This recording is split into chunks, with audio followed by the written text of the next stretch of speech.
Oke, baik. Halo teman-teman. Assalamualaikum warahmatullahi wabarakatuh. Selamat malam semuanya. Hari ini kita berjumpa lagi ya di acara webinar yang setiap bulan kita lakukan rutin sepekan sekali ya dalam satu bulan. Tentunya materi yang nggak kalah menyenangkan akan kita hadirkan pada malam hari ini.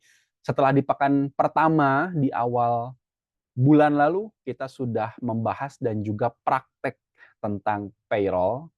Yang kedua kemarin kita bahas strategic HR ya, strategic vs functional HR. Dan hari ini yang akan kita bahas adalah soal key performance indicator yang mana ini juga merupakan hal penting dan hal yang belakangan ini cukup menarik minat banyak orang karena banyak banget perusahaan yang mau merekrut HR yang udah bisa nyusun KPI. Pertanyaannya, apakah betul KPI itu sebagai salah satu indikator agar perusahaan dapat lebih mudah untuk menggapai tujuannya? Pertama ya. Yang kedua, apakah dengan KPI itu perusahaan terlihat mapan dan terlihat profesional?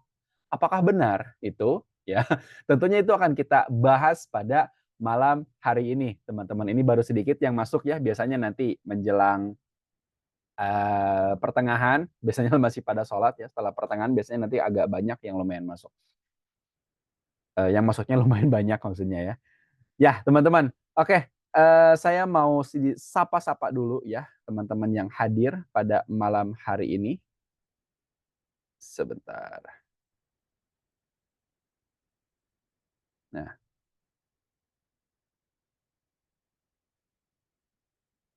ada Mas Adam nih. Mas Adam, halo Mas Adam, sehat Mas? Iya mas, alhamdulillah sehat mas. Alhamdulillah. Dari mana Mas Adam nih? Dari Bangkalan, Dari Bangkalan, Madura ya? ya Madura. Luar Benar. biasa. Oke, dari Hasna Salsabila. Nah, ini. Halo, selamat malam Pak Ruslan. Selamat malam. Nggak lagi flu kan? Eh, lagi nggak kurang enak badan sih Pak. Lagi musim ya, cuaca Iya kayak betul, lagi musim lagi hujan. musim. Lagi musim. Nggak sendirian kok. Oke, semoga cepat sehat ya. Amin, Dari amin. Mas Terima kasih Pak. Tantowi. Halo Mas Tantowi, kita ketemu lagi Mas Tantowi. Halo, selamat malam, Pak. Halo, selamat malam. Sehat-sehat ya. Alhamdulillah. Ada Mas Wahyudi nih.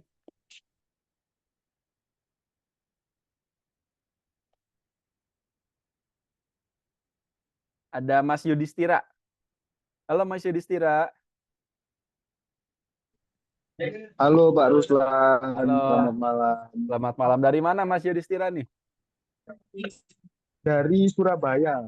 Dari Surabaya. Baru pertama ikut. Iya, benar, baru pertama.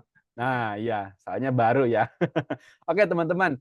Saya ucapkan Iya. selamat datang ya bagi yang baru pertama kali mengikuti. Tentunya ini sebuah kehormatan ya bagi saya untuk bisa berbagi ilmu, berbagi pengalaman ya tentunya. Apakah saya yang hebat atau saya expert? Tentu saja enggak ya. Saya hanya punya sedikit saja untuk bisa saya bagikan ya. Tapi mau bagaimanapun sedikit yang bisa dibagikan itu teman-teman sendirilah nanti yang bisa mengembangkannya lebih gila lagi ya, lebih gila, lebih eksploratif lagi kalian yang mampu mengembangkannya sendiri nanti ya. Oke, teman-teman.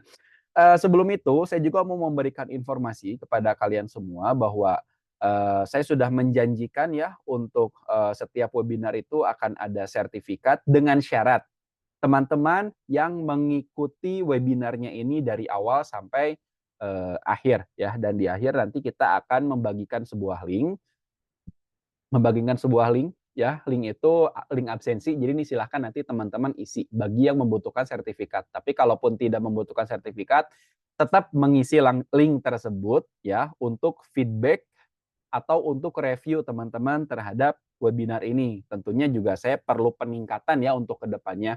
Entah itu dari gaya komunikasi, entah itu dari materi yang saya sampaikan, atau dari materi-materi yang teman-teman harapkan. Kira-kira apa sih yang mau teman-teman bahas gitu.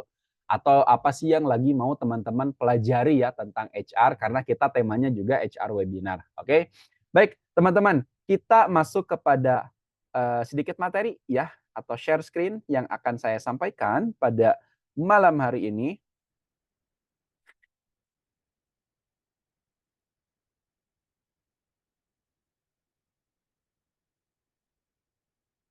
Nah, sip. Udah kelihatan ya, teman-teman.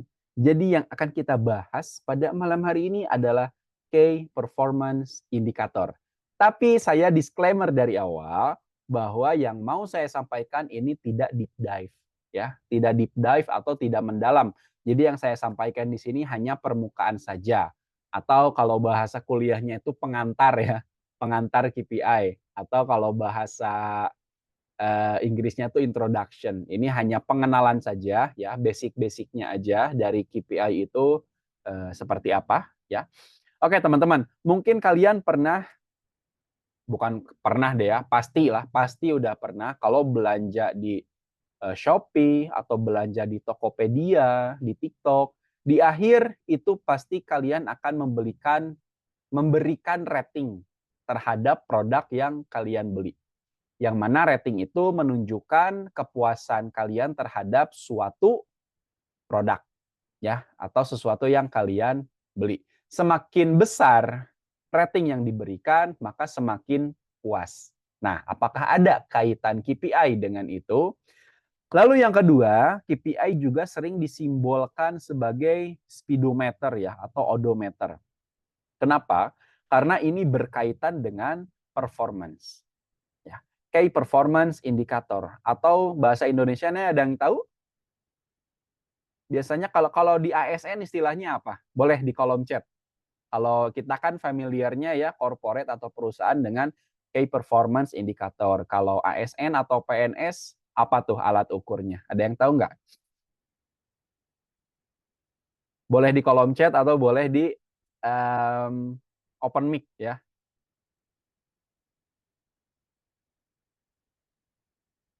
Angka kredit kurang tepat, Mas Novan ya.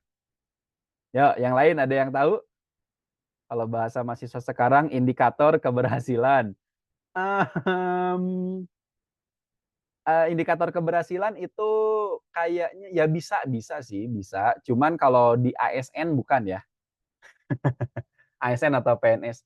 Ukuran kinerja utama, ya ada indikator, ada ukuran kinerja utama, ada indikator kinerja utama atau IKU ya.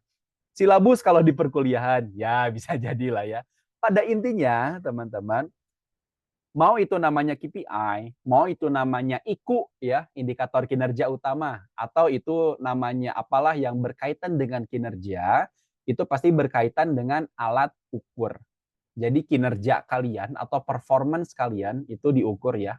Jadi itu ya, kalau kita bicara soal performance pasti ngebahas kinerja. Karena bahasa Indonesianya performance itu kinerja gitu ya. Nah, jadi indikator kunci kinerja gitu ya kalau bahasa Indonesianya gitu. Tapi kan kita familiarnya dengan KPI ya. Penilaian kinerja, ya betul. Pada intinya kan tetap ada kinerjanya ya, performance. Nah, sip. Oke, thank you ya yang udah jawab. Oke, teman-teman. Kita ada 4 pembahasan utama yang akan kita laksanakan pada malam hari ini. Pertama, kita akan membahas dulu cerita awalnya. Ini jarang-jarang KPI diceritakan dari awal ya. Kita kan biasanya kalau belajar KPI itu langsung KPI definisinya adalah ini, prakteknya begini. Enggak, tapi kita saat ini ceritain dulu kenapa KPI itu bisa ada dan bagaimana awal mulanya. Setelah itu, setelah kalian dapat reason-nya, dapat why-nya, why itu kayak kenapa sih KPI ini harus ada di dunia ini gitu. Kenapa harus lahir sih KPI ini? Setelah kalian dapat alasan itu, baru kita defining ya. Kita jabarkan atau kita definisikan. Lalu kita juga akan membahas success story. Success story dari perusahaan-perusahaan yang efektif menggunakan performance indicator ya, atau key performance indicator atau KPI. Dan yang terakhir jelas kita akan ada sedikit praktek ya. Akan tetap ada prakteknya, tapi nggak deep dive. Jadi silakan nanti teman-teman boleh sambil belajar ya. Nah, teman-teman, sebelum itu sebetulnya hari ini kita hanya ngebahas soal permukaan saja ya, tentang KPI ini. Karena untuk deep dive-nya atau untuk lebih detailnya itu akan kita bahas nanti di bootcamp kita tanggal 10 November ya. Ini sheet-nya masih ada, teman-teman, dan kita menggunakan teknik storytelling. Jadi nanti ada studi kasus ya, dari awal kalian tuh seolah-olah bekerja di sebuah perusahaan yang mana perusahaan itu menugaskan kalian untuk mengerjakan hal-hal berikut ya. Jadi yang mau kita pelajari dan yang mau kita praktekkan pertama adalah soal KPI dulu. KPI dan performance management. Ini bakalan deep dive ya. Ini kita bakalan ngebahas soal balance scorecard, kita mulai merancang KPI, kita juga mulai merancang KPI matrix ya.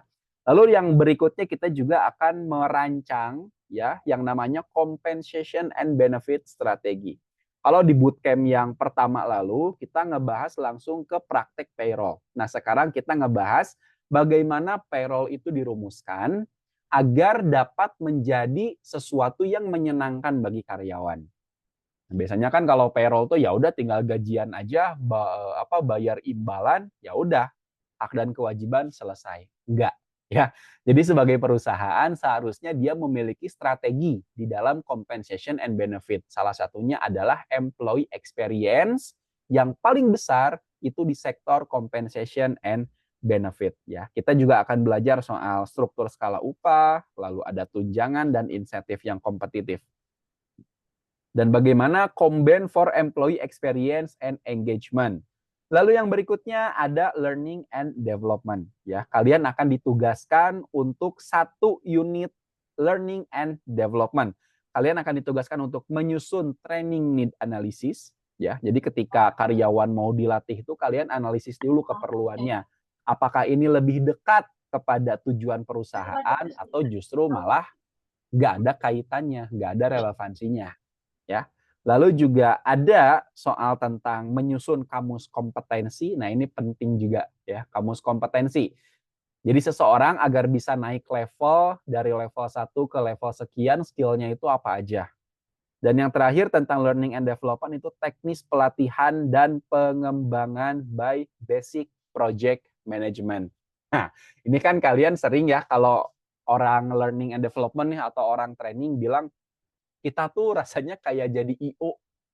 Ini sering curhatan-curhatan ya yang datang ke saya lewat LinkedIn juga sering ada curhatan bahwa training and development itu nggak cuma sekedar IO bahasanya IO. Nah,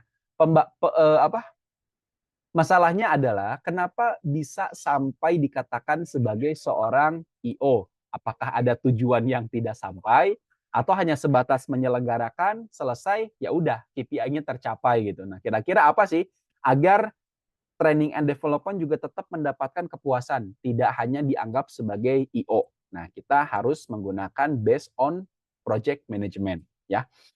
Yang ketiga, ini yang nggak kalah seru dan nggak kalah viral ya, tentang culture. Sekarang kan banyak ya pelari culture, apa-apa soal culture ya. Culture and change management ini udah strategik banget ya, teman-teman. Jadi kita mulai mendesain culture dengan pendekatan outside in. Ini seru. Jadi kalau culture itu kan biasanya kita mulai dari singkatan. Ya, umumnya singkatan. Nama singkatannya apa? Spirit. S-nya spirit, P-nya pasti spirit, ya. I-nya, pokoknya kita harus spirit. Sampai T-nya tentunya kita harus spirit ya. Jadi semuanya tentang spirit, enggak ya. Jadi culture itu adalah sebuah budaya yang harus dibangun. Nanti kita akan ceritakan juga ya bagaimana sebuah culture itu terbentuk dan bagaimana perusahaan-perusahaan yang sukses mempertahankan culture-nya sampai mereka ada saat ini dan perusahaannya keren-keren ya, dan tentunya kalian akan langsung diterjunkan praktek untuk membuat culture yang lebih keren lagi tentunya ya. Dan yang terakhir, ini yang gak kalah penting adalah kalian akan diterjunkan langsung untuk membuat SOP dan instruksi kerja. Ada SOP, ada IK. Bedanya apa? Nah, tentunya nanti akan kita bahas ya di bootcamp yang akan kita laksanakan nanti di tanggal 10 November. Pendaftarannya juga akan ditutup tanggal 9 November ya teman-teman. Seat masih tersedia dan kita terbatas hanya untuk 20 orang ya. Kita terbatas hanya untuk 20 orang. Seatnya masih ada sekarang. Jadi buat teman-teman silahkan ya. Ini kalau barcode-nya nggak bisa diakses, nanti tinggal dihubungi nomor adminnya aja ya. Atau setelah bootcamp ini selesai, nanti akan saya share linknya kepada teman-teman agar teman-teman bisa check out. Dan nanti di akhir ya, di akhir akan ada kuis. Yang mana kalau teman-teman menjawab dengan sebaik mungkin kuisnya, teman-teman bisa mendapatkan diskon yang lebih gila lagi. Ya, jadi harganya dari 398, malam ini spesial buat teman-teman di angka 159.000 ya buat yang daftar malam ini. Kalau yang menang kuis nanti bakal dapat potongan lagi ya, teman-teman. Dan tentunya di sini juga ada cerita yang menyenangkan ya dari alumni bootcamp kita kemarin, yang mana mereka 96%-nya merasa puas dengan bootcamp yang sudah kita jalankan ya selama 4 batch. Ada yang bilang materinya mudah dipahami, ada banyak hal baru gitu yang bisa dipelajari, dan tentunya banyak hal-hal yang membantu ya, terutama buat teman-teman yang mau switch karir nih, yang mau switch karir dari dari non HR ke HR. Kita tentunya belajar bareng-bareng ya di sana. Oke, teman-teman, next. Kita harus pahami dulu ya. Kita coba pahami dulu ya. Apa itu performance management? Sebentar, saya pakai annotate dulu ya biar enak. Nah, apa itu performance management? Apa itu KPI yang menjadi pembahasan kita malam hari ini? Apa itu MBO, OKR, dan IKO? Ada yang tahu MBO nggak? Silahkan diketik di kolom chat. Atau boleh open mic. Ada yang tahu MBO nggak?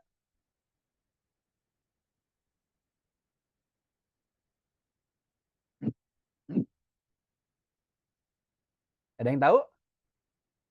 MBO. Ada KPI, ada MBO, OKR, IKU.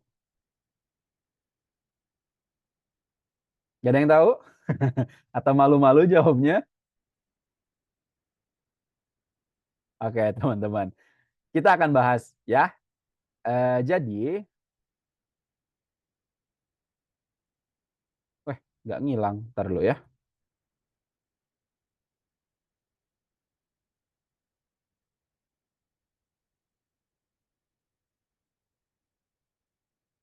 Oke, baik teman-teman. Gambarnya sudah terlihat ya. MBO, Management by Objective. Betul, Mas Tantowi. Mas Tantowi ini master ya. Betul, MBO adalah Management by Objective. Ya, nah teman-teman. Kita back dulu, ada yang namanya performance management, ada KPI, ada MBO, OKR, ada IKU. Dan di bagian ini kita akan menjelaskan ya, kita akan jelaskan apa kaitan KPI dengan manajemen kinerja atau performance management ya. Jadi performance management itu Indonesianya adalah manajemen kinerja. Dan apa saja jenis-jenisnya. Nah, kalau ibarat kata nih teman-teman, kalau kalian datang ke sebuah swalayan atau toko supermarket ya, kalian melihat display store buah-buahan ya. Ada buah apel, ada buah lemon, ada buah apel hijau, ya, ada tomat, ada kiwi, dan ada buah lainnya. Nah, kita anggap semua buah-buahan ini adalah performance management. Ya. Semua ini adalah performance management. Buah-buahan gitu. Kalau kita sebut buah-buahan apa aja banyak gitu. Sama kalau kita nyebut performance management itu apa ya banyak jenisnya gitu. Buah-buahan juga banyak jenisnya.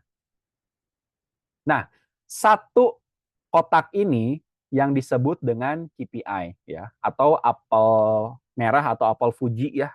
Apel Fuji ini kita sebut dengan KPI. Jadi KPI itu hanya salah satu jenis dari performance management. Sisanya ada banyak ya.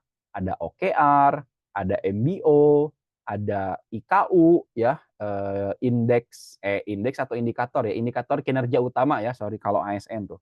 Ada IKU, lalu ada PA ya, performance appraisal, ada 360 degree, ya macam-macam. Jadi performance management itu banyak banget ya jenisnya, tapi yang akan kita bahas di sini karena yang paling populer ya itu KPI, kita akan bahas soal KPI pada malam hari ini. Jadi ini hanya sebuah pengibaratan aja ya antara kaitan antara performance management dengan KPI. Jadi apa bedanya? Bedanya nggak ada ya. Jadi jadi KPI itu adalah bagian dari performance management, tapi tentunya dengan alat yang lain itu berbeda atau jenis-jenis yang lain berbeda. Sama ya kayak apel sama lemon persamaannya apa? Ya sama-sama buah-buahan gitu. Bedanya apa? Banyak. Warnanya beda, rasanya beda gitu. Sama KPI dengan OKR juga kalau disebutkan persamaannya apa? Sama-sama performance management. Tapi kalau bedanya apa? Banyak gitu ya. KPI itu begini, OKR itu begini. Begitupun dengan yang lain. Sip. Nah, ini kita langsung ke kesimpulan awal ya. Jadi di kesimpulan awal, teman-teman, kalian harus memastikan dulu ya. Pastikan bahwa kalian paham bahwa KPI adalah bagian dari performance management ya, atau manajemen kinerja dalam bahasa Indonesia. Itu kesimpulan yang pertama. Kesimpulan yang kedua, manajemen kinerja itu memiliki banyak jenis. Kayak tadi ya, dan KPI termasuk salah satu jenisnya. Sama kayak buah-buahan yang tadi ya. Dan yang ketiga, tidak ada yang lebih bagus atau yang lebih buruk. Adanya yang paling cocok sesuai dengan kebutuhan. Jadi pertanyaannya adalah, pertanyaan bener ya pertanyaannya. KPI sama OKR bagusan mana sih buat dipraktekin? Itu pertanyaannya juga udah salah ya. Sama seperti lemon sama apel bagusan mana? Ya nggak tahu gitu kan, tergantung kebutuhan kalian, butuhnya apa gitu. Nah sama antara KPI dengan OKR dan alat ukur yang lain pun sama ya teman-teman. Adanya adalah sesuai dengan kebutuhan kalian, cocoknya yang mana. Jadi bahasanya adalah cocok dan sesuai, bukan bagus dan tidak bagus ya. Nah teman-teman, kita masuk kepada agenda yang pertama, ini tentang cerita manajemen kinerja atau the story of performance management ya. Oke, jadi kalau cerita itu kan pada umumnya kita tetap once upon a time ya atau pada suatu hari gitu. Nah, ini juga sama teman-teman ya. Ini langsung saya perlihatkan kepada teman-teman storyline ya atau garis ceritanya dari tahun dari tahun 221 Masehi sampai tahun 1990.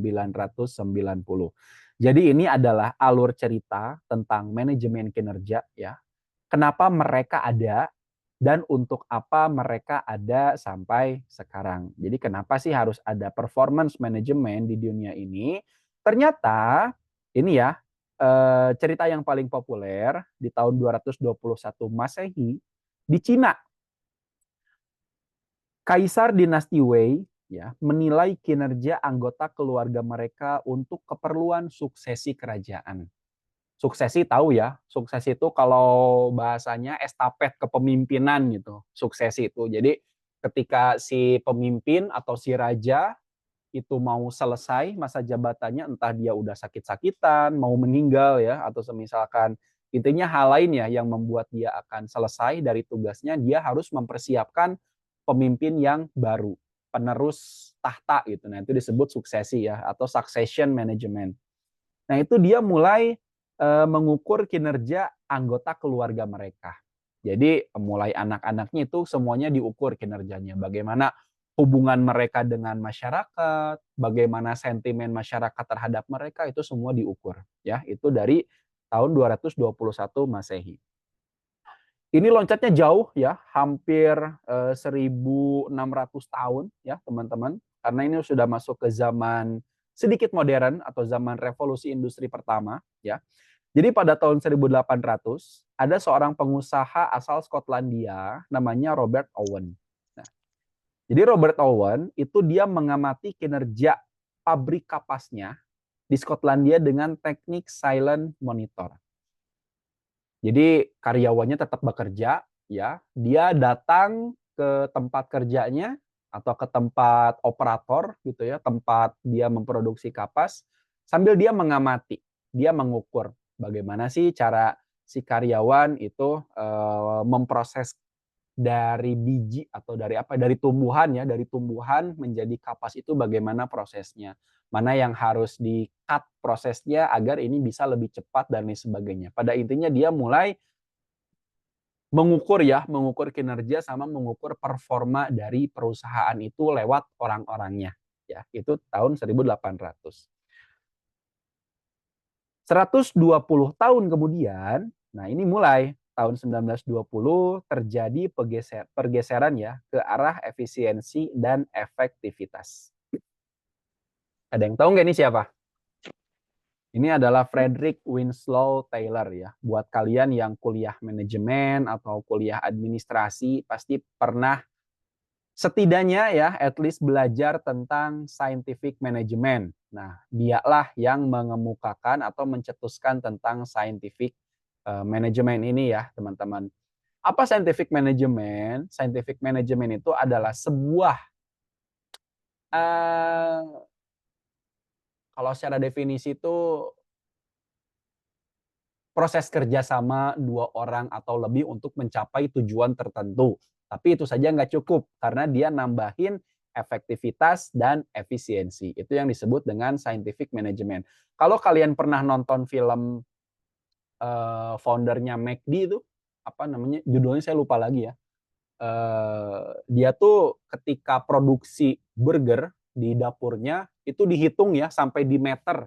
Orang bergerak tuh meternya berapa sampai dia betul-betul menemukan formula bagaimana caranya memproduksi burger secara cepat dan tepat. Nah, gitu ya. Itu contoh dari scientific management. Ini mulai ya dilakukan di tahun 1920-an. Maju ke zaman yang lebih modern, tahun 1950, teman-teman. Nah, ini Peter Drucker, ya, termasuk Bapak Manajemen, Bapak Marketing, ya. Dia memperkenalkan sebuah konsep yang disebut Management by Objective, atau yang disebut dengan MBO. Jadi, ketika seseorang sudah berkumpul secara formal, itu harus diukur O-nya, atau objektifnya, atau tujuannya. Lo ngumpul dalam keadaan formal tuh tujuannya buat apa? Apa yang mau dicapai? Bagaimana cara mencapainya? Nah, begitu ya. Dan salah satu proses dalam MBO adalah memonitor performance and progress.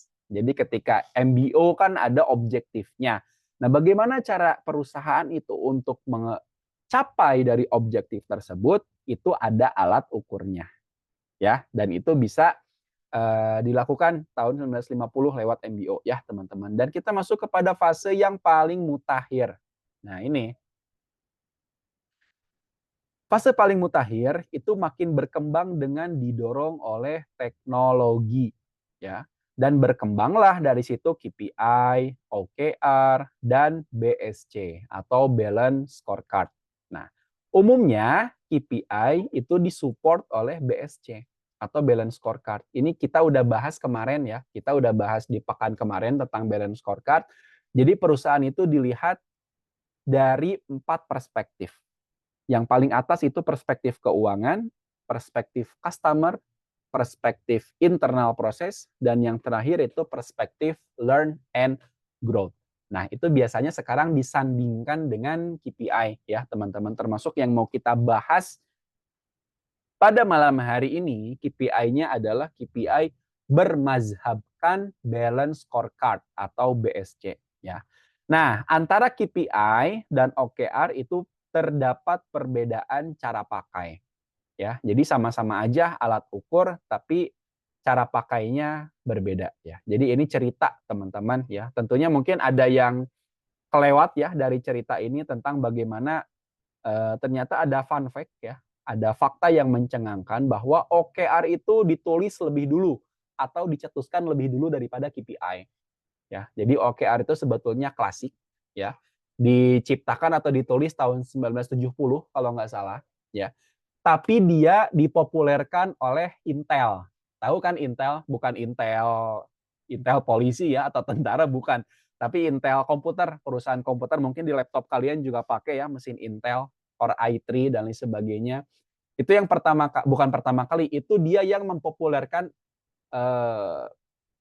atau mempraktekkan dan berhasil ya, dan Intel yang berhasil sukses untuk menjalankan OKR ini. Nah, kalau nggak salah tuh si Intel tuh salah satu petingginya dia invest ke Google. Ya, invest ke Google dan Google juga sama karena dia diinvest oleh Intel. Kalau nggak salah ya ini nanti bisa kalian cross check juga kalau ceritanya kurang soheh ya atau kurang sohih gitu. Jadi ketika si petinggi Intel itu invest di Google, dia juga menerapkan OKR ini di Google. Nah, ketika OKR ini diterapkan di Google, maka makinlah populer, gitu kan?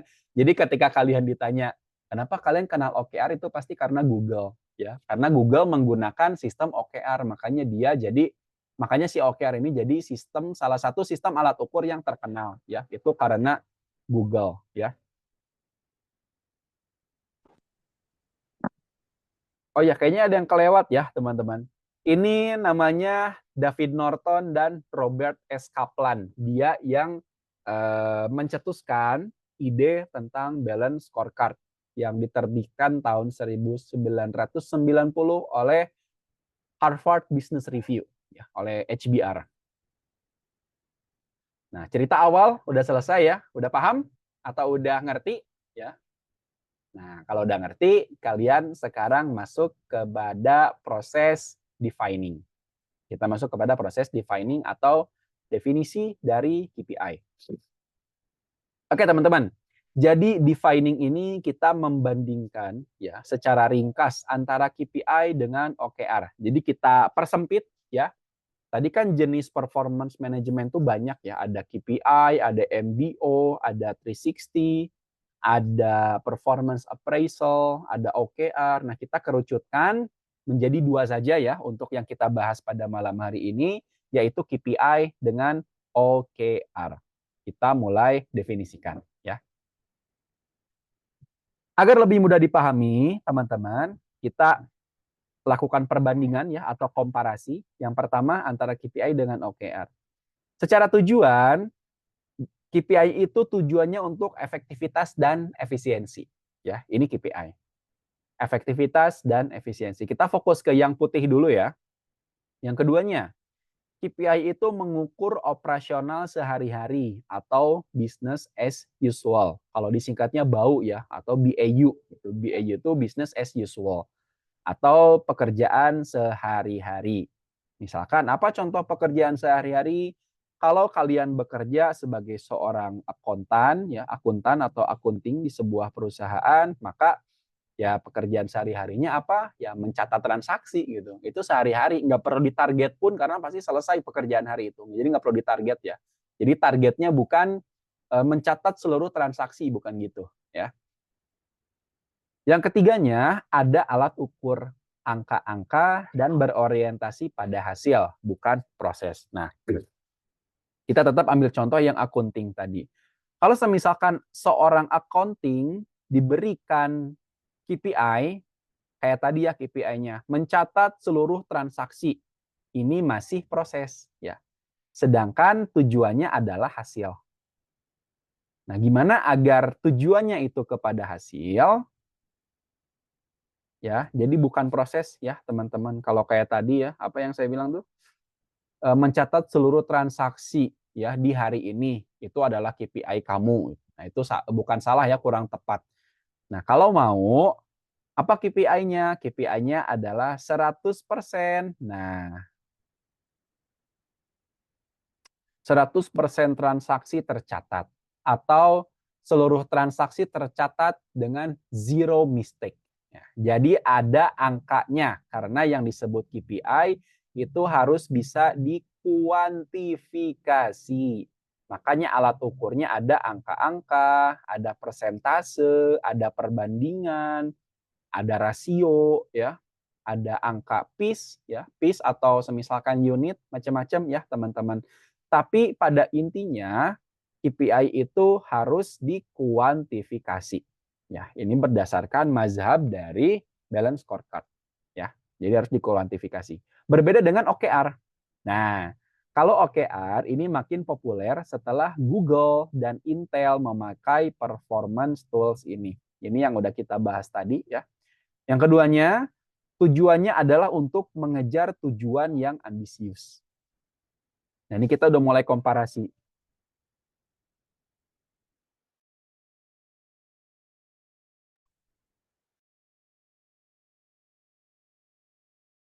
Oke, teman-teman ya.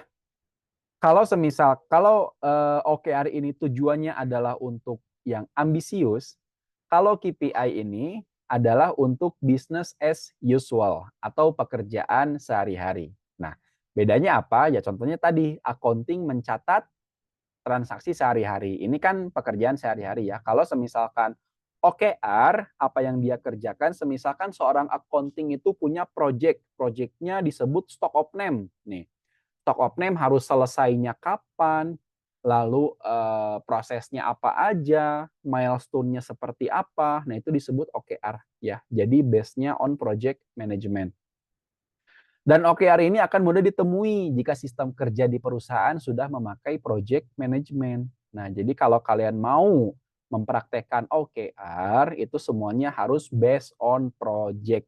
Karena Google ataupun Intel, mereka sistem kerjanya juga sudah by project. Ya, jadi apa-apa pakai project, project, dan lain sebagainya ya. Semua pakai project gitu. Nah, yang berikutnya, OKR akan ditemui di hasil output timeline project dan milestone. Ini nanti akan kita perlihatkan contohnya ya. Yang pasti ini ada di timeline project dan ada di milestone-nya juga. Kalian akan melihat nanti yang contoh OKR ya. Dan yang terakhir ini berisi capaian, hasil akhir, bukan proses, sama ya, sama dengan KPI, bukan proses, ataupun operasional. Ya, jadi untuk OKR ini sifatnya betul-betul yang ambisius ya, atau pekerjaan yang based on project management. Itu ya perbedaan antara KPI dengan OKR. Ini sudah terdefinisikan ya, teman-teman. Jadi sebagai alat ukur agar lebih mudah kita komparasikan saja. Nah, berikutnya teman-teman yang akan kita bahas adalah tentang cerita sukses ya. Bagaimana perusahaan yang sukses menerapkan KPI, OKR, atau keduanya ya. Jelas kita bertemu dengan 3 perusahaan yang familiar di telinga kita semua. Yang pertama yang akan kita bahas adalah Google.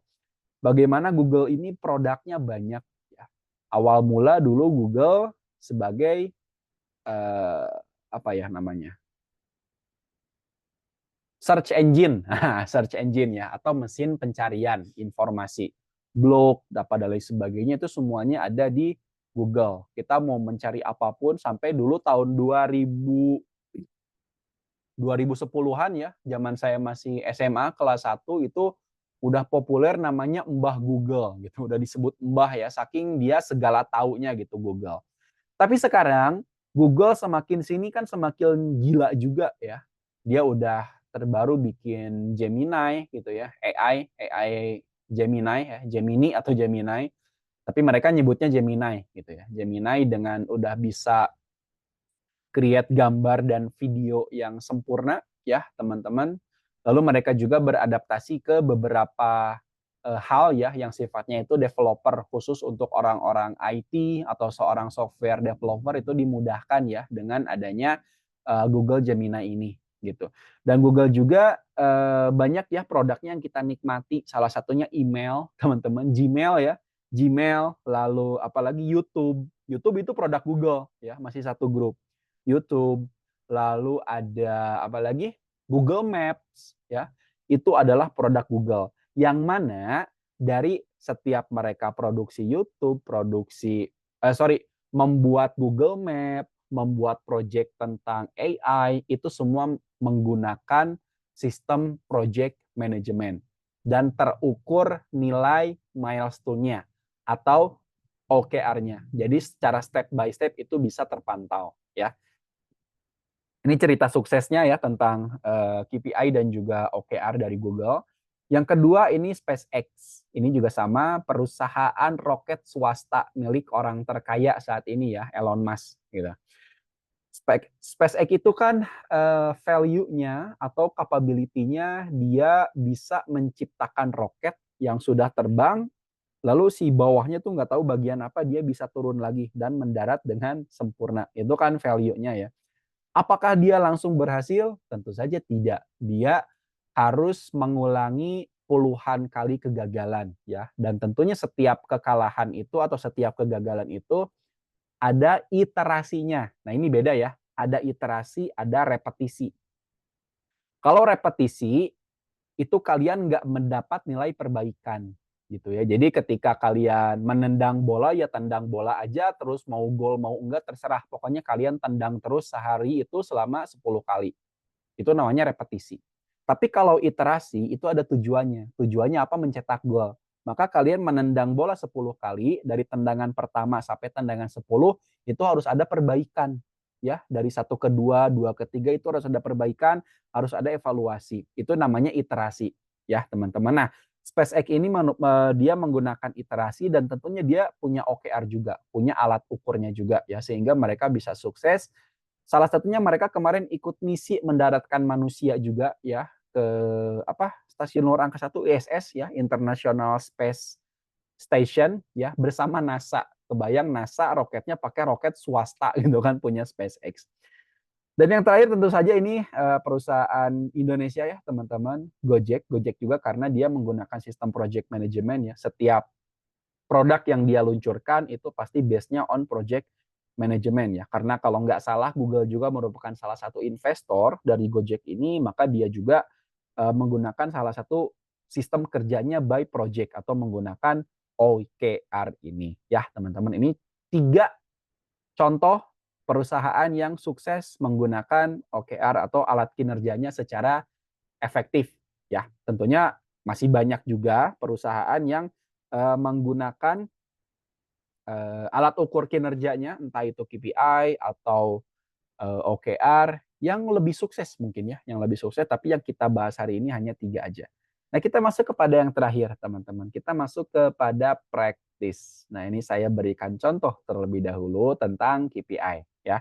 Perhatikan teman-teman, santai ya, perhatikan santai. Buat yang baru pertama kali lihat, nggak apa-apa, jangan kaget. Ini adalah dashboard atau yang disebut dengan KPI ya. Kalau kalian buka Microsoft Excel atau Google Spreadsheet ya, dan menemukan tabel seperti ini adalah Key Performance Indicator ya. Ini contoh, ada sumbu ke sumbu lagi. Ada tabel row ya, row ke samping dan ada ke bawah.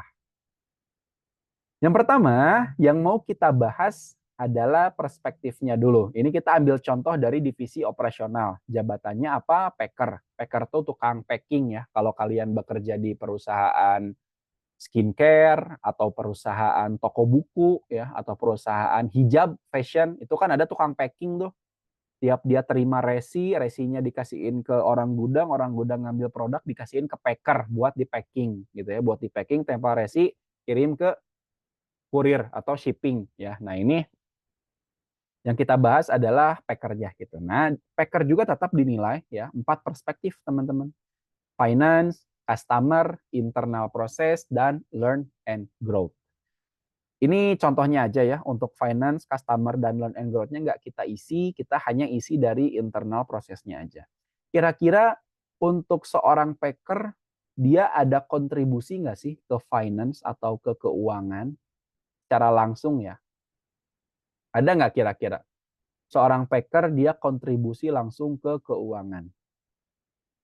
Yuk, menurut teman-teman ada nggak? Boleh di kolom chat ya, atau boleh open mic. Ada nggak sih kontribusi seorang packer langsung kepada keuangan ya?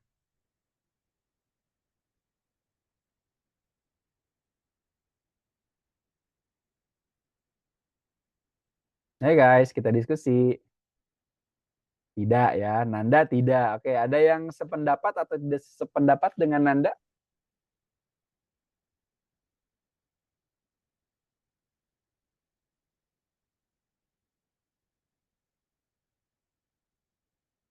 Hai guys, tidak berhubungan langsung. Ya, betul ya Mas Arief. Jadi memang secara tak langsung Ada. Oke, yang ini ada ya. Ada atau enggak ada, Del? Tidak berhubungan langsung ya. Oke, betul teman-teman. Ada. Oke, Mas Del, ada ya secara pendapat. Jadi kita langsung aja teman-teman. Jadi untuk apakah ada kaitan seorang packer dengan keuangan? Wah, Iqbal juga ada nih, Mas Iqbal ya. Boleh ya. Yang berpendapat ada atau enggak ada, silahkan ya teman-teman. Tapi kita harus pahami dulu ya, untuk packer ini secara langsung ke keuangan itu tidak ada ya. Artinya atau yang menciptakan langsung keuntungan itu tidak ada. Karena kenapa? Dia tidak langsung bersentuhan dalam tanda kutip dengan customer ya. Atau dia tidak menerima uang ya dari pelanggan gitu kan untuk disetorkan ke finance-nya, enggak ya. Jadi seorang packer ini kalau berbicara finance, maka tujuan dia untuk bukan menumbuhkan keuntungan ya, tapi dia lebih kepada efisiensi berarti ya, bukan kepada menumbuhkan profit, tapi bukan kepada mendatangkan revenue atau mendatangkan omset ya. Si packer tuh tugasnya bukan itu, tapi tugas dia adalah bagaimana bekerja seirit mungkin tanpa menjatuhkan kualitas. Gitu ya. Contoh misalkan penggunaan lakban bisa diukur sehingga lebih irit ya, atau penggunaan packing ya, gimana caranya agar tidak rusak, karena kan kalau rusak itu cost ya. Nah, contohnya kayak gitulah ya. Yang keduanya ini perspektif customer, kepuasan customer ada ya, karena karena packer itu adalah tangan terakhir dari perusahaan sebelum barang itu sampai kepada pelanggan ya. Jadi kan di packing dulu tuh, itu sampai kepada pelanggan. Nah, kita lihat apakah packingannya bagus atau enggak, cantik atau enggak gitu kan, bikin pelanggan seneng atau enggak gitu. Jadi bisa ya masuk survei kepuasan customer di sini. Nah, tapi yang paling inti dari packer itu adalah dia di internal proses. Internal proses itu apa? Kegiatan dia sehari-harinya, cara dia packingnya dan lain sebagainya. Nah, di sini ada tujuannya atau objektifnya. Apa objektifnya? Efektivitas pengiriman order ke pelanggan. Jadi ketika dia packing itu harus sampai ke tangan pelanggan secara tepat ya, atau sampai ke tangan pelanggan tanpa kesalahan. Maka hasilnya apa? Hasilnya adalah atau outputnya pesanan terkirim tanpa kesalahan 100%. Kadang kan kalau lagi banyak orderan tuh, kalau kalian bekerja di perusahaan fashion lah ya, anggap hijab. Di perusahaan hijab, ya, kalian bekerja di bulan Ramadan, sehari mungkin dapat ratusan orderan, itu kan pusing ya. Apalagi kalau packernya sedikit, presinya banyak gitu ya, harus masukin. Kadang kan ada kesalahan ya, salah masukin produk lah, salah masukin warna, salah masukin ukuran, dan lain sebagainya. Nah, itu akan berdampak pada ini. Pesanan terkirim tanpa kesalahan 100%. Artinya dia ditarget. Targetnya apa? Targetnya adalah barang sampai kepada customer itu 100% atau zero mistake. Ya. Kadang kasihan harus bongkar lagi ya, ini suara hati banget nih Mas Arfan.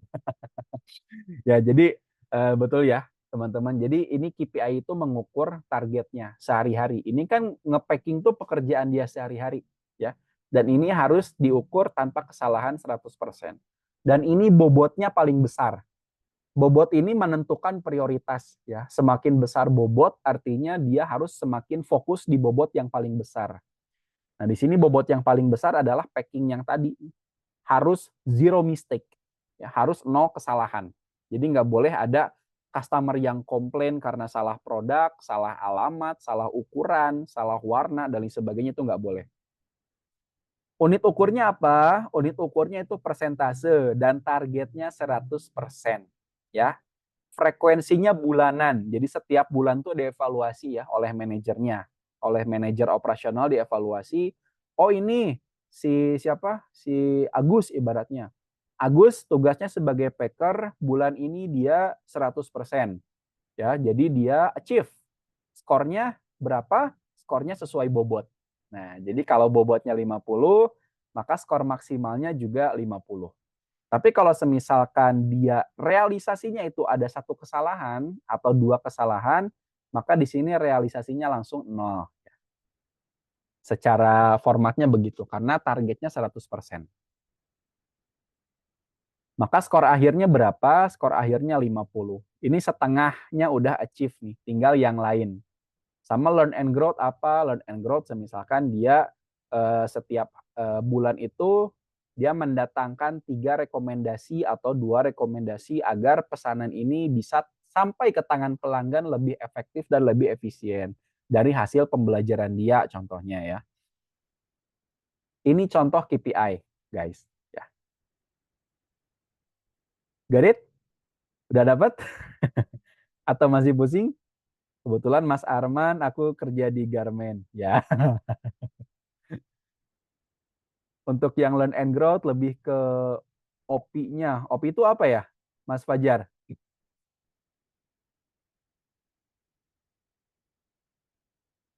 One point improvement, betul ya. Istilahnya one point improvement, betul. Jadi kira-kira apa yang bisa diimprove ya dari kesalahannya atau dari apa yang dia pelajari di bulan itu.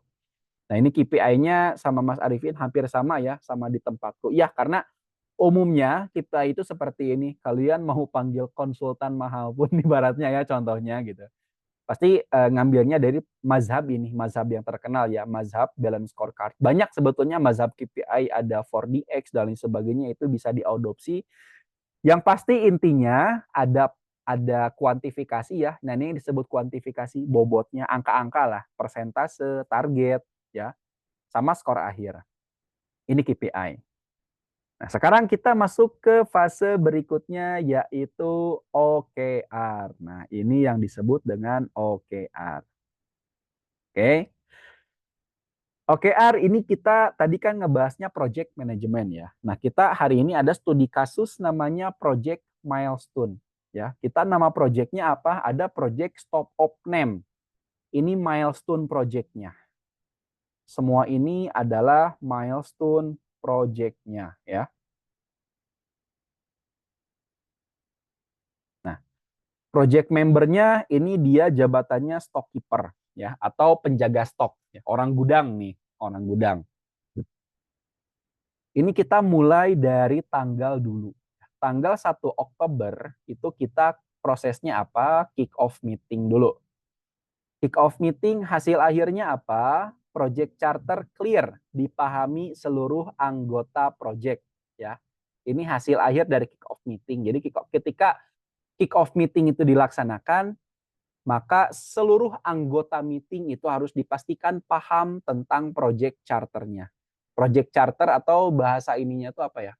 Project proposalnya lah. Jadi semua udah paham tujuannya, budgetnya berapa, siapa bertugas sebagai apa, lalu bosnya siapa, stakeholdernya siapa, dan lain sebagainya ya. Nah, evidence, buktinya apa? Buktinya survei pemahaman isi project itu di atas 90.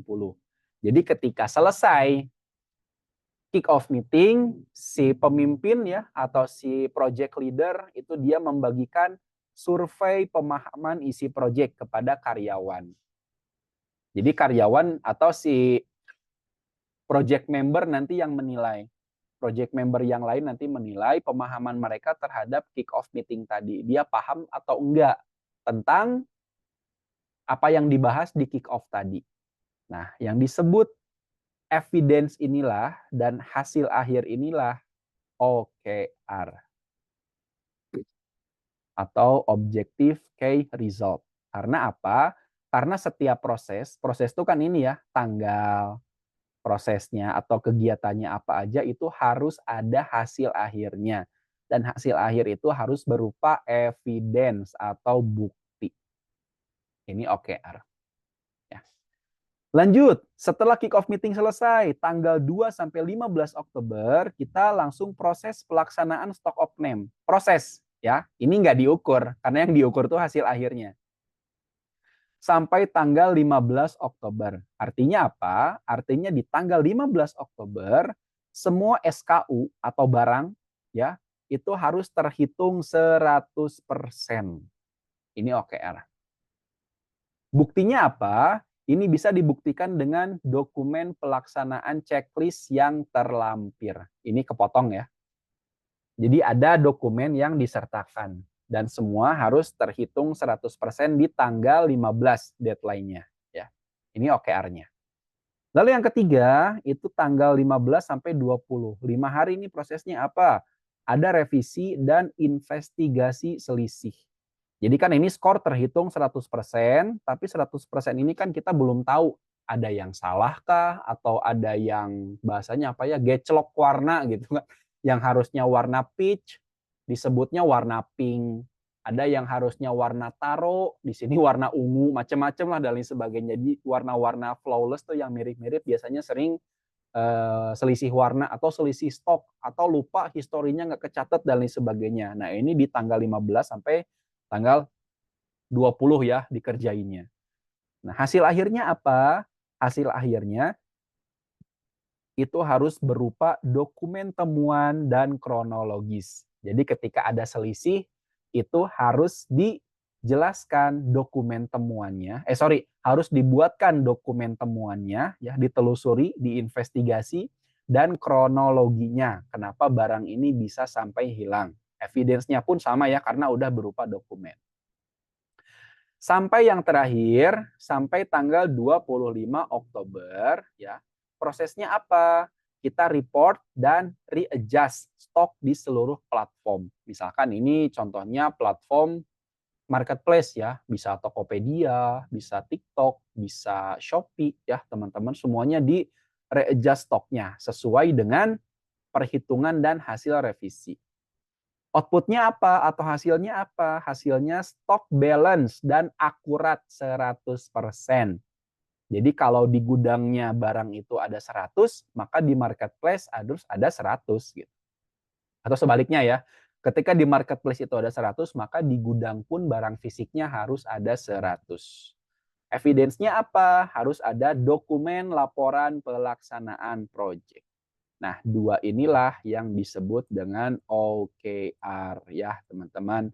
Milestone. Milestone tuh batu pijakannya gitu kan, milestone ya. Jadi ketika kita mau lanjut ke proses berikutnya itu harus ada milestone-nya dulu gitu. Got it, teman-teman? Udah bisa membedakan antara KPI dengan OKR? Ini lihat ya, lihat di sini nggak ada proses. Maksudnya nggak ada kegiatan sehari-hari, semua project stock of name. Stock of name ini kan nggak rutin ya. Kadang ada yang sebulan sekali, ada yang tiap hari mungkin ada ya. Tapi kayaknya jarang-jarang gitu. Kecuali kalau retail ya kayak Indomart gitu atau Alfa dan lain sebagainya, kayaknya itu stock of name-nya tiap hari ya. Dan itu kalau udah tiap hari itu udah masuk KPI harusnya, bukan masuk OKR ya. Kalau OKR itu yang sifatnya project ya teman-teman. Bisa, insya Allah paham. Oke, siap teman-teman. Wait ya. Jadi ini sebetulnya apa yang mau kita bahas hari ini adalah perbedaan antara KPI dengan OKR ya. Dan teman-teman, kalau kalian mau praktek ya. Nah, ini saya berikan kesempatan untuk praktek. Boleh dicatat ya, tapi nanti bakal saya share slide-nya. Jika sudah nempel di kepala ya atau kalian sudah paham ya, coba latih diri kalian atau latih diri kamu dengan pertanyaan ini, dengan 3 pertanyaan ini. Yang pertama kalian harus jujur dulu ya. Jujur pada diri sendiri dan tanpa melihat catatan dan tanpa bantuan AI. Ini syaratnya ya. Ini kalian harus betul-betul ngetes diri kalian sendiri ya. Ceritakan keterkaitan antara performance management, KPI, dan OKR. Ini nanti kalian kerjain di rumah ya. Ini tugas buat kalian. Lalu yang kedua, apakah bisa satu perusahaan menerapkan KPI dan OKR secara bersamaan? Jika bisa, sebutkan alasannya. Jika tidak, sebutkan pula alasannya. Dan kalian harus jawab ini tanpa bantuan AI. Boleh lihat catatan? Boleh. Tapi kalian nggak boleh pakai bantuan AI. Murni full pemikiran kalian sendiri. ya. Ini namanya juga kita ngetes ya, ngetes kemampuan atau ngetes knowledge, ngetes pengetahuan ya. Dan pertanyaan yang ketiga, buatkan sebuah contoh KPI untuk rekrutmen staff dan OKR untuk learning and development staff. Kalian boleh lihat catatan, tapi kalian nggak boleh minta bantuan AI. Ya. Nah, kirim jawaban terbaik ke nomor admin, ya, admin Step and Stories yang ada di grup tuh teman-teman, dan dapatkan hadiah menarik serta potongan harga HR Next Level Bootcamp. Nah, kalau kalian mau dapat diskon nanti ada ya buat 2 orang terbaik yang bisa jawab 3 pertanyaan ini, bebas. Mau pakai Microsoft Word silahkan, mau tulis tangan silahkan, mau pakai PowerPoint, mau pakai Canva, mau pakai apapun silahkan. Pada intinya semua harus bisa terjawab ya. Batasnya sampai kapan? Batasnya sampai besok pukul, sekarang jam berapa? Sekarang pukul 8:30. Sampai besok pukul 8:30 masih saya tunggu ya. Lewat dari besok, skip. Jawabannya tidak berlaku ya. Nah, jawaban terbaik akan diumumkan di grup. So, teman-teman yang mau mengambil tantangan ini, saya sangat persilahkan. Ya, sangat dipersilahkan. Oke, teman-teman. Saya jelaskan kembali ya, kalau kalian mau mengetahui tentang KPI ini lebih jauh, lebih deep dive, termasuk nanti kita adakan prakteknya ya, teman-teman. Ini kesempatannya hanya ada nanti di bulan November ya, di tanggal 10 kita bootcamp selama setengah bulan, teman-teman. Pelaksanaannya gimana? Apakah tiap hari? Enggak ya. Jadi kita nanti ada 1 hari kita webinar ya, dan penyertaan tugas, lalu kalian akan diberikan jeda waktu nanti untuk mengerjakan tugasnya ya. Jadi enggak tiap hari pertemuan, enggak ya. Jadi ada jeda, jadi teman-teman enggak jenuh lah, enggak jenuh, sama nanti materinya juga menyenangkan ya, materi yang menyenangkan. Jadi menjadi HR itu bukan sesuatu yang dibawa stres ya. Jadi HR tuh bukan sebuah beban bahwa HR itu harus menjadi master dulu, harus menjadi pro dulu, belajarnya mahal dan lain sebagainya, enggak gitu. Di Step and Stories bahkan kalian saat ini pun bisa belajar secara gratis ya. Bisa belajar secara gratis. Terus kalau kalian mau deep dive, kalian cuma nambah 159.000 ya, teman-teman. Jadi nanti kita akan berikan linknya buat teman-teman yang mau ikutan. Karena kapan lagi ya, ada 5 materi powerful ini dengan harga yang sangat-sangat affordable, teman-teman. Ya. Oke, saya cukupkan untuk hari ini. Apabila ada yang mau bertanya, sangat-sangat saya persilahkan tentang KPI ya. Silakan teman-teman.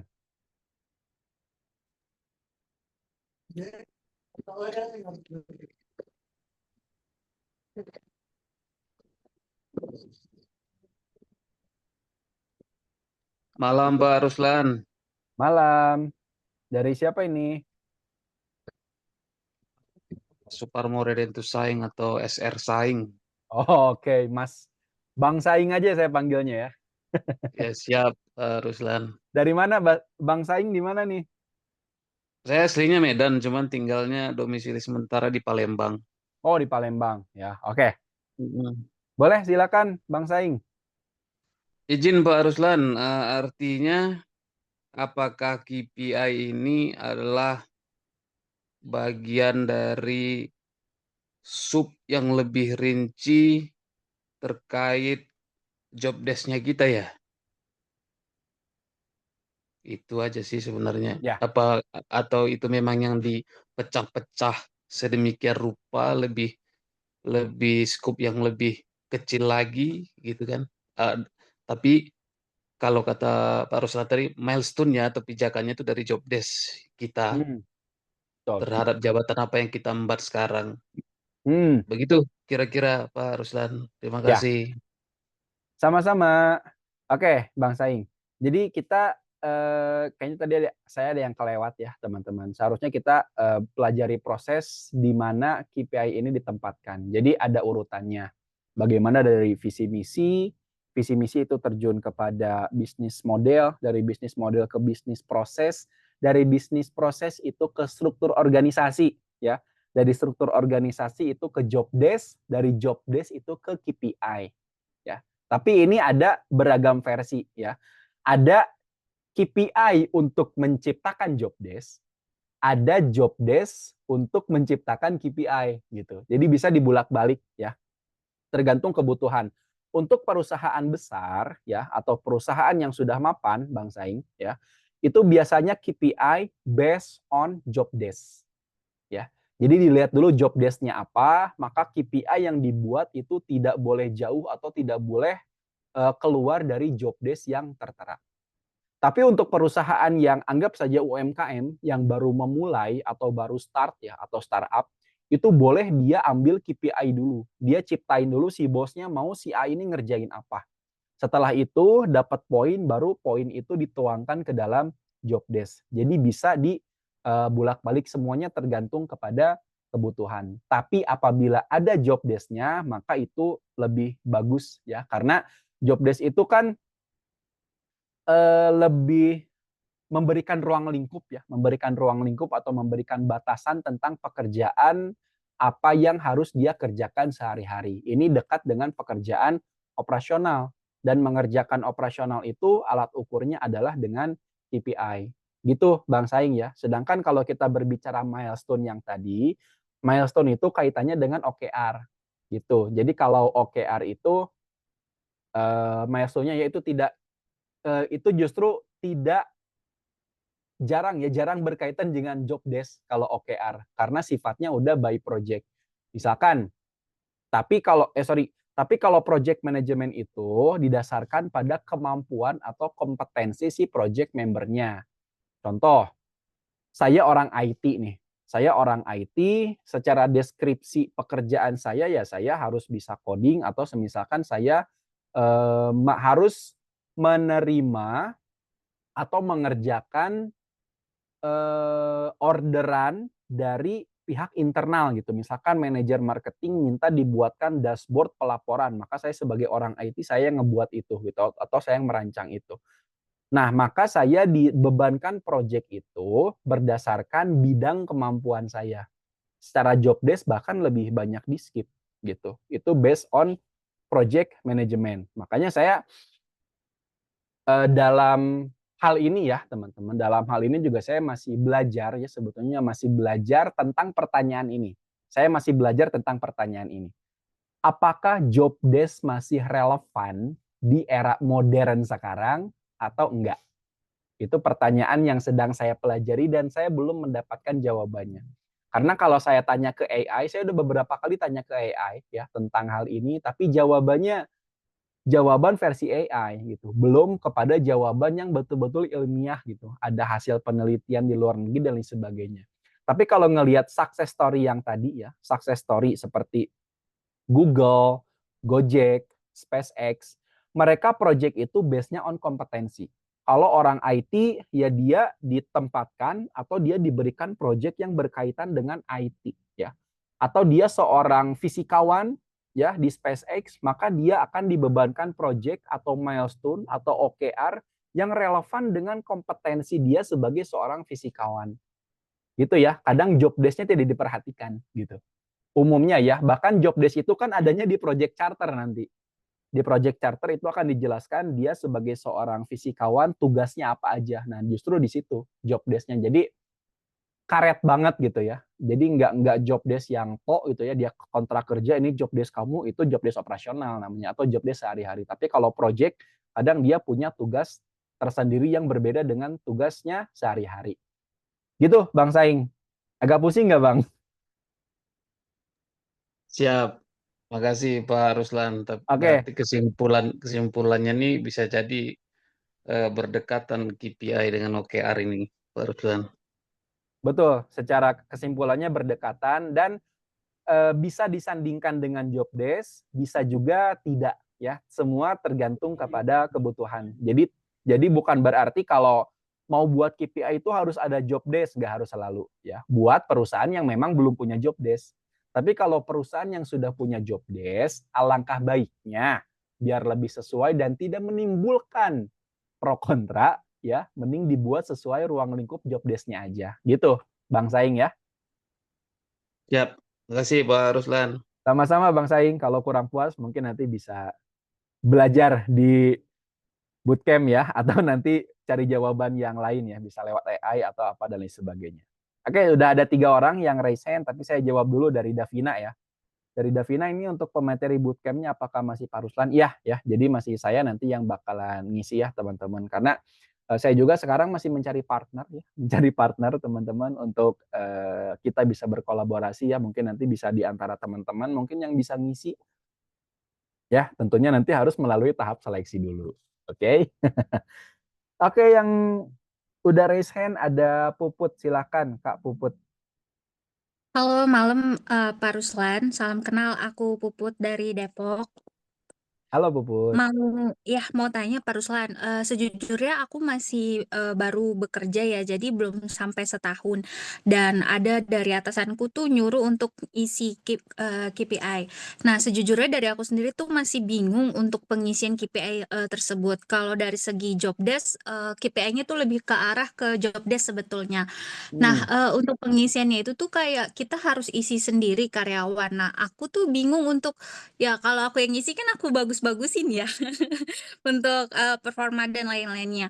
Nah, sebenarnya aku penasaran gimana nanti dari company tuh untuk penilaian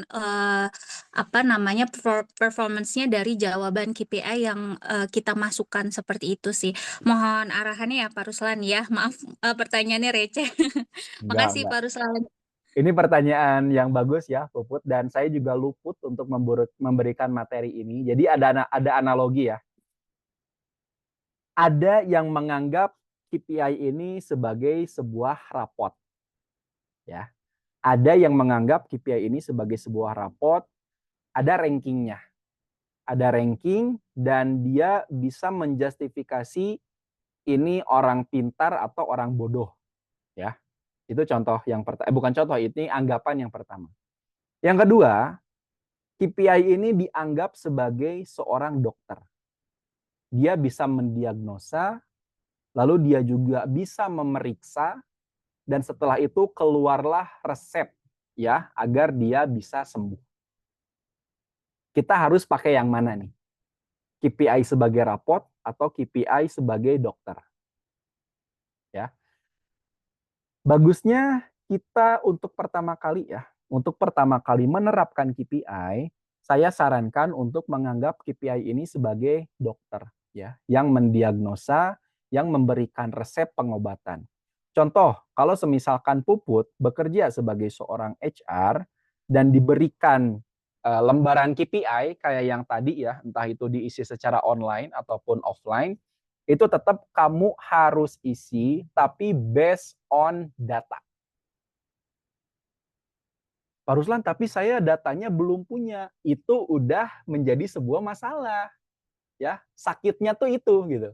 Berarti kamu sudah bisa mendeteksi bahwa kamu tuh sakitnya adalah atau masalahnya kamu belum punya data gitu. Nah, makanya kamu harus mulai membuat data. Rekomendasinya apa? Buat data. KPI-nya nggak apa-apa diisi jelek aja dulu.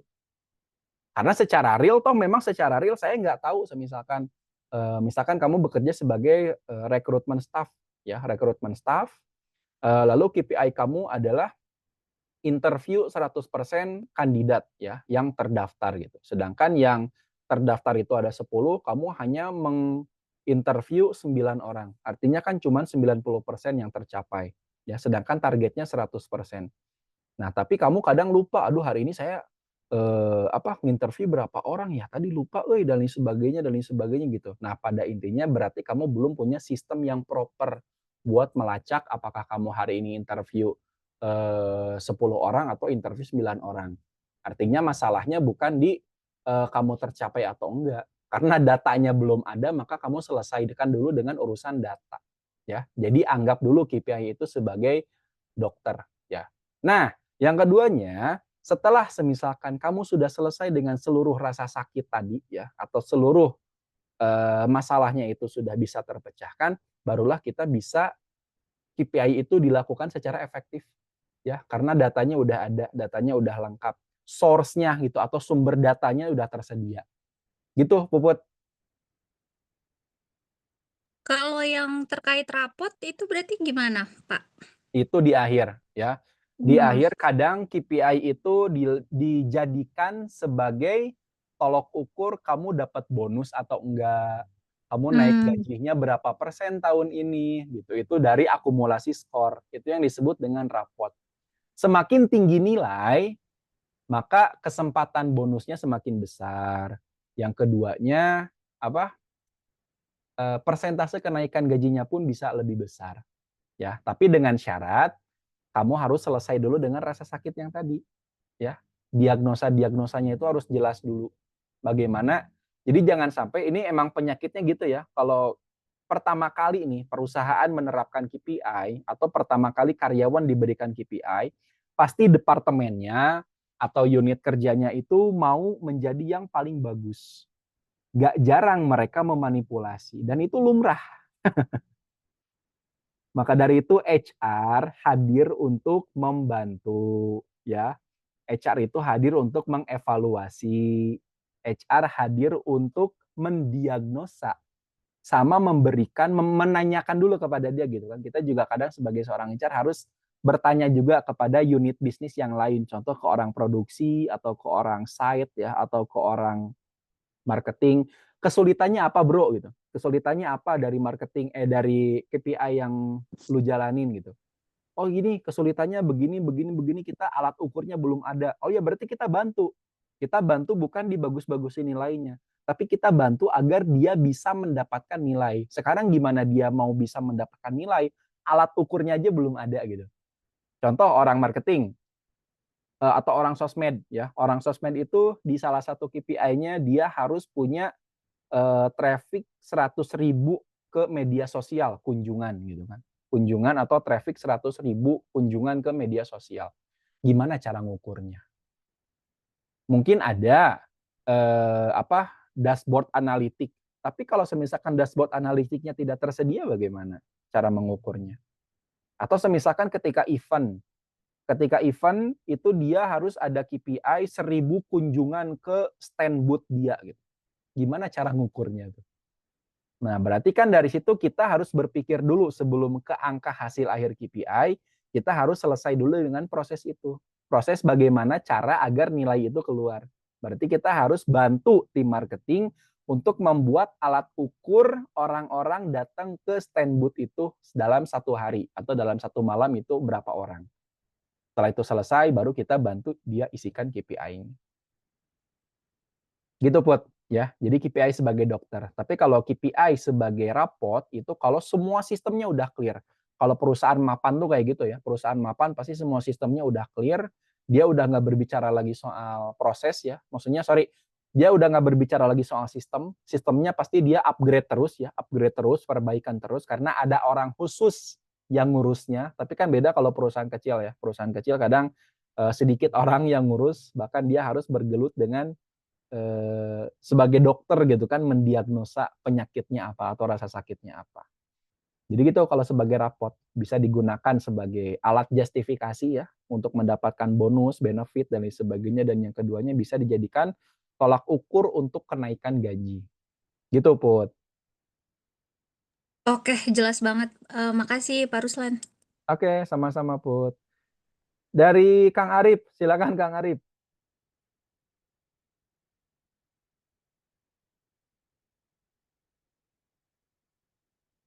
Halo.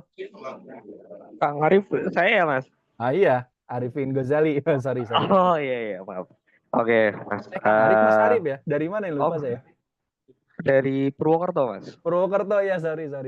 Arif itu ada 2, ada satu lagi yang dari Bandung. Sorry. Oke, Mas Arif.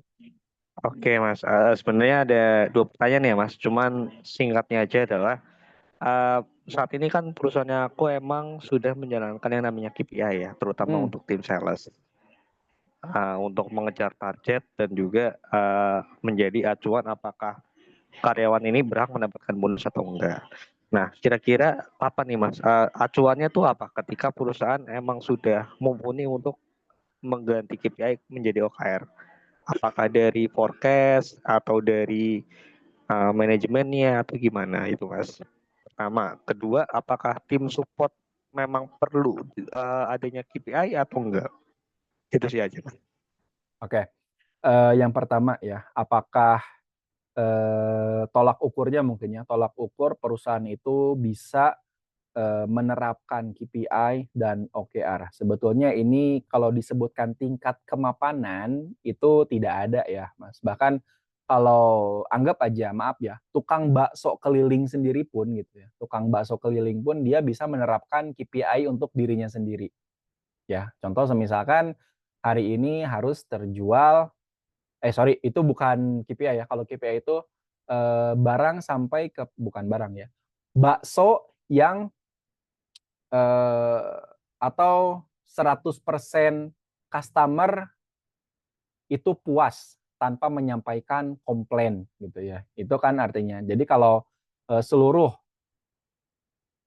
pelanggan atau seluruh pembeli bakso yang beli di hari itu dia tidak ada komplain ke si tukang bakso, misalkan baksonya terlalu lembek atau baksonya kurang enak dan lain sebagainya, maka dia sudah achieve KPI-nya. Jadi sebetulnya tidak ada ukuran apakah itu perusahaan kecil atau perusahaan besar ya. Yang membedakan itu hanya dari supportnya aja. Supportnya aja. Contoh kan KPI pertama tuh yang tadi saya bilang ya, terkadang sering digunakan sebagai dokter dulu. Ya, dijadikan sebagai dokter dulu. Jadi dengan adanya KPI, kita bisa sambil mendeteksi apa yang harus diimprove atau apa yang harus ditingkatkan ya. Misalkan kita berarti belum punya alat ukur produk retur. Nih selama ini dalam 1 bulan kita dapat 10.000 orderan. Yang returnya kita nggak kedeteksi ada berapa. Sedangkan di KPI-nya itu handling retur harus 100% tepat sasaran. Atau harus 100% cash close gitu ya. Sedangkan kita nggak tahu produk retur itu ada berapa gitu. Nah berarti kan masalahnya bukan kepada produk retur yang cash close. Tapi masalah utamanya adalah kita temukan dulu bagaimana cara membuat atau cara membangun alat ukur produk retur ini agar bisa kita perbaiki atau kita fiksasi dulu. Setelah itu selesai, baru kita maju ke target gitu kan. Gitu Mas Arif. Lalu apakah yang kedua ya tadi soal support tool ini saya perlu klarifikasi dulu maksudnya gimana ya Mas Arif ya tentang support ini. Bisa dikasih tahu lebih lanjut nggak? Oh iya Mas, kalau di tempatku tim support itu kayak HR, finance, admin inputter gitu, yang tidak berkaitan dengan sales intinya. Oke. Apakah itu bisa diterapkan KPI juga bagi mereka gitu? Iya, dan apakah memang penting gitu? Ya, sebetulnya kalau bisa dikatakan penting ya penting ya, karena kan KPI ini sebetulnya alat ukur untuk semua, bukan untuk core bisnis aja ya. Jadi alat ukur untuk semua, baik itu core bisnis atau itu untuk support system ya. Support system itu ya tadi kayak HR, kayak accounting, finance itu kan mereka support ya. Mereka juga harus tetap diberikan KPI-nya. Karena untuk memantau agar operasionalnya tetap berjalan lancar 100%. Contohnya orang accounting atau orang finance itu orang pajak deh ya. Orang pajak itu diberikan KPI pelaporan pajak tepat waktu 100% ya. Maka kalau lewat sehari itu kan berarti udah nggak tepat waktu gitu. Udah nggak dapat 100% ya. Jadi tetap harus diberikan KPI. Kadang KPI itu digunakan sebagai pengingat juga ya, sebagai pengingat, sebagai rasa kita aware ya, sebagai dokter juga yang tadi ya untuk mendiagnosa penyakitnya apa dan how to fix it, dan yang terakhir baru bisa digunakan sebagai raport ya, sebagai alat ukur untuk mendapatkan benefit yang lain gitu. Jadi kalau saya di kantor saya sendiri pun saya sedang menerapkan KPI sudah 2 tahun, tapi percaya nggak? Dari tahun 3 tahun justru dari tahun 2022 sampai tahun 2024, sorry ya berarti 2 tahun. Dari 2022 sampai 2024 itu kita full diagnosa dulu. Karena kan ada jabatan baru berkembang, alhamdulillah perusahaannya berkembang. Jadi kita gunakan KPI itu sebagai dokter terlebih dahulu. Ya. Nah, di tahun sekarang 2025 baru sambil sebagai dokter, sambil juga sebagai rapot gitu. Jadi nanti di akhir juga akan ditentukan rapotnya ya, mana yang nilainya bagus dan mana yang harus kita cambuk gitu, ibaratnya kayak gitulah ya. Gitu Mas Arif. Oke, siap, siap Mas, sangat jelas. Terima kasih Mas Ruslan. Oke, sama-sama. Baik, teman-teman, sudah cukup? Kalau sudah Malam, Pak. ya, halo malam. Dari siapa ini? Saya Kayak Handayani. kayak telepon interaktif ya. Oh, Bu Handayani dari Surabaya. Iya, Pak. Iya, betul, Pak. Ya, Posisinya silakan Bu. di Bali, Pak. Posisinya Oh, di lagi di Bali. Bali ya. Saya mau sedikit bertanya, Pak, tapi tentang penjelasan dari Bapak. Gini, Pak, perusahaan itu kan sudah berkembang bagus dan mempunyai manajemen yang tepat dan mempunyai nilai rapot setiap orang kan nilai rapot. Nah, rapotnya tuh bagus di perusahaan. Tapi ada orang masuk yang baru masuk itu jabatannya lebih tinggi. Ya, itu ujiannya buat kita dan menghadapinya gimana. Tapi ternyata dibikin kacau, Pak. Dibikin kacau, dia merasa hebat, merasa ini. Tapi kita selalu merendah. Apakah kita ini masih bertahan melanjutkan atau meninggalkannya aja, Pak, dari KPI-nya itu? Tolong sarannya aja dari Pak Ruslan gimana gitu. Oke. Oke, Bu Handayani. Jadi kalau saran dari saya, jangan menggunakan satu alat ukur saja. Kalaupun kita mau pakai KPI, boleh KPI itu dipakai ya. Tapi nanti di masa evaluasi, ada masa evaluasi kan di kantor tuh, ada yang per 3 bulan, per 3 bulan atau per kuartal, ada yang per semester, ada yang per tahun ya. Kalau di kantor saya itu per semester.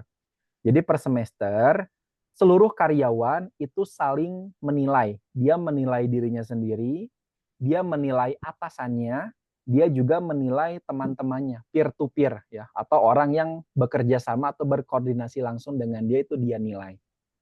Dan itu anonim, Bu. Anonim, jangan sampai dia menuliskan nama. Ya, Betul. Anonim aja gitu. Anonim aja, jangan dituliskan nama, jangan dituliskan identitas kayak NIK atau dari departemen mana atau dari jabatan apa, posisi apa, itu jangan ya. Betul. Jadi biarkan si karyawan itu menulis sebebas-bebasnya kritik kepada orang gitu ya, kritik kepada atasannya, kritik kepada teman-temannya. Itu yang saya lakukan sekarang dan itu terbuka gitu. Terbuka, termasuk saya juga harus menyiapkan diri untuk diri saya sendiri. Ternyata yang menurut saya ya, pekerjaan saya udah bagus, pekerjaan saya udah optimal, ternyata masih banyak kritik gitu teman-teman. Masih banyak kritik, masih banyak masukan yang sampai ke tangan saya gitu ya. Adain program ini dong, oh jadi HR kok diem terus ya, apa dan lain sebagainya. Kadang kan suka gitu. Suka tarik nafas ya. Tapi kan mau bagaimanapun itu suara rakyat gitu ya. Suara rakyat itu harus didengar dan itu bisa dijadikan bahan evaluasi. Nah, dari situ ada daftarnya ya, apa yang kritik atau kritik bagi saya apa, sama apa yang harus saya improve atau apa yang harus saya tingkatkan dari kinerja saya. Nah, itu bisa diadopsi mungkin Bu ya, penilaian-penilaian seperti itu. Dan hasil akhirnya kita sebagai HR kan punya power. Kita bisa lapor ke direktur. Ke direktur kita bawa laporan, Pak, ini kita ada laporan dari si A nih, orang baru ya, yang baru bertugas sekian bulan, ternyata hasil penilaian dari karyawan yang lain itu sentimennya negatif semua gitu. Gimana, mau kita lanjut atau enggak? Kalau saya boleh rekomendasikan, kita mending cari orang lain. Itulah seorang HR bekerja. Iya, Pak Ruslan. Karena perusahaan yang di pusat itu sudah jelas menilai yang pekerja si A ini bagus, tapi ada orang baru mengatakan hal yang berbagai macam. Jadi model atasan itu ownernya sampai kayak percaya, tapi diselidiki dulu. Jadi kita sebagai si A itu kan harus memberikan tanggapan yang objektif ya, yang terbuka gitu loh, Pak. Ibaratnya seperti itu. Tadi saya dapat saran dari Bapak, ya itu untuk lebih buat saya ke Ya, depannya. oke Bu Handayani ya. Jadi Saya mau mengingatkan lagi teman-teman, jadi seorang HR itu kan perannya sekarang HRBP ya, Human Resource Business Partner. Kadang kita juga harus tidak berpihak, bukan tidak berpihak ya, kita tidak hanya menjadi penghubung antara bos dengan karyawan saja, tapi kita juga menjadi penghubung pihak eksternal dan pihak internal kan. Jadi fungsinya udah luas banget. Termasuk kita juga harus mengakomodir kebutuhan karyawan ya. Kebutuhan kadang kan banyak ya karyawan yang protes, dia tidak puas dengan kinerja atasannya. Dan kepada siapa lagi mereka mengadu kalau bukan kepada HR. Nah, maka dari itu seorang HR dia harus punya bargaining power. Bargaining power bagaimana agar ini bisa ditemukan win-win solution. Ya, win-win solutionnya harus tetap dapat. Karena jangan berpikir ini yang harus gua untungin karyawan atau si atasannya. Enggak, kita jangan berpikir ke sana. Tapi kita berpikir bagaimana perusahaan tetap bisa berjalan gitu ya dengan baik, mencapai targetnya dengan orang ini yang tidak bermasalah gitu. Atau dengan Betul. karyawan yang dia tetap enjoy, tetap happy dalam pekerjaannya. Gitu ya, teman-teman. Oke, Pak Ruslan, terima kasih. Oke, sama-sama. Nah, gimana tuh Pak biar punya bargaining power-nya? Waduh, Dela. Ini pertanyaan yang agak susah ya. Dan ini hanya bisa dijawab kalau kita sudah sering berkolaborasi dengan direktur atau dengan owner ya. Karena sekali lagi, saya pun kalau di tempat lain belum tentu punya bargaining power ya. Kalau saya di tempat lain ya. Tapi karena di perusahaan saya yang sekarang, ya saya dekat lah dengan direktur gitu ya. Dekat dengan direktur, kita sering berkolaborasi karena kan direktur juga stakeholder saya. BOD itu BOD itu salah satu stakeholder saya dalam bekerja sebagai HR. Saya sering memberikan rekomendasi, saya sering memberikan saran, masukan untuk perusahaan ya. Jadi dan nggak cuma soal HR, banyak hal. Soal konteks global lah, soal marketing, soal apa dan lain sebagainya gitu. Sehingga ya kita berperan aktif lah. Dan termasuk di kami pun karena aktif memberikan penilaian, ya penilaian satu sama lain kayak yang tadi ya memberikan rating, memberikan review. Akhirnya saya pun bisa memberikan nilai pada diri saya sendiri. Apakah saya bagus di mata karyawan atau enggak dan lain sebagainya. Namun nilai terakhir alhamdulillah dinyatakan bagus lah ya. Nilai saya itu di 79. Enggak jelek-jelek banget ya. Di 79 nilai saya dan ya saya dengan seluruh karyawan enjoy gitu. Nggak ada gitu. Istilahnya di kantor kami itu HR sebagai public enemy itu alhamdulillah nggak ada. Ya, kalian bisa tanya tuh, saya kan kerja ya, di LinkedIn lah boleh lihat, saya kerja di mana dan ada people-nya tuh teman-teman saya di sana coba tanya aja gitu. Kalau ya mereka enjoy lah kita di sana tuh nggak ada istilah HR atau departemen lain sebagai public enemy ya teman-teman. Kita semua enjoy dan bargaining power itu kita tunjukkan untuk memberikan rasa adil, untuk memberikan experience yang bagus atau the better experience. Jadi jangan gunakan bargaining power itu untuk untuk kesewenang-wenangan gitu. Karena ya HR-nya gue ya udah gue mau bikin aturan gini pokoknya harus nurut enggak gitu ya. Tetap bargaining power itu diciptakan dari rasa cinta terlebih dahulu Bu Dela ya. Jadi kalau mau punya power, karyawannya harus cinta dulu kepada HR. Dan bagaimana caranya karyawan cinta? HR harus jadi juara di hati karyawan. Buat program yang menarik, buat program yang membuat karyawan merasa diuntungkan dan lain sebagainya. Insya Allah kita bakal punya bargaining power ya. Kita harus memberikan keuntungan dulu kepada karyawan. Oke, teman-teman. Saya cukupkan ya untuk pertemuan kita pada hari ini. Saya sudah kirimkan form di Google, di Google lagi di kolom chat ya, kok di Google sih? Di kolom chat. Jadi silakan teman-teman isi ya, karena saya juga butuh penilaian dari webinar saya pada malam hari ini. Jadi silakan teman-teman nilai ya. Dan yang memerlukan soft file nanti akan saya kirimkan ya. Soft file ini akan saya batasi hanya untuk yang mengikuti webinar saja ya, akan saya kirimkan nanti melalui email. Kalau semisalkan yang tidak mengikuti webinar tidak akan saya berikan soft file-nya, termasuk untuk recording ya. Lalu yang berikutnya teman-teman untuk informasi bootcamp informasi bootcamp juga akan saya nanti sampaikan ya malam ini setelah selesai. nanti akan saya sertakan juga untuk linknya. Jadi silakan teman-teman, mumpung masih ada harga spesial ya, kita masih open, masih ada seatnya tersedia ya di malam ini. Jangan sampai nanti teman-teman ketinggalan ya, karena kita tanggal 10 udah mau mulai ya. Baik, teman-teman, silahkan ya, selamat mengisi. Jangan lupa nanti tugasnya yang tertarik atau yang merasa tertantang, ini nggak saya wajibkan, tapi saya khususkan kepada teman-teman yang merasa tertantang ya dengan pertanyaan itu, silakan untuk dikerjakan dan nanti japri aja ke nomor yang admin ya. Oke, baik teman-teman, terima kasih atas waktunya. Selamat malam. Mohon maaf atas semua kesalahan ya, baik dari segi pengucapan ataupun jawaban yang belum memuaskan. Semoga jawaban yang belum memuaskan memantik atau men-trigger kalian untuk belajar dan belajar lebih gila lagi ya, sampai push your limit of study gitu ya. Baik teman-teman, terima kasih. Selamat malam buat yang pertama kali join. Semoga ini menjadi pengalaman yang mengesankan ya, dan buat kalian betah di komunitas ini, dan semoga yang sudah berkali-kali bergabung, semoga ini juga menjadi sebuah pengikat ya buat kalian untuk tetap terus membersamai kami ya di Step and Stories. Terima kasih teman-teman. Selamat malam. Assalamualaikum warahmatullahi wabarakatuh.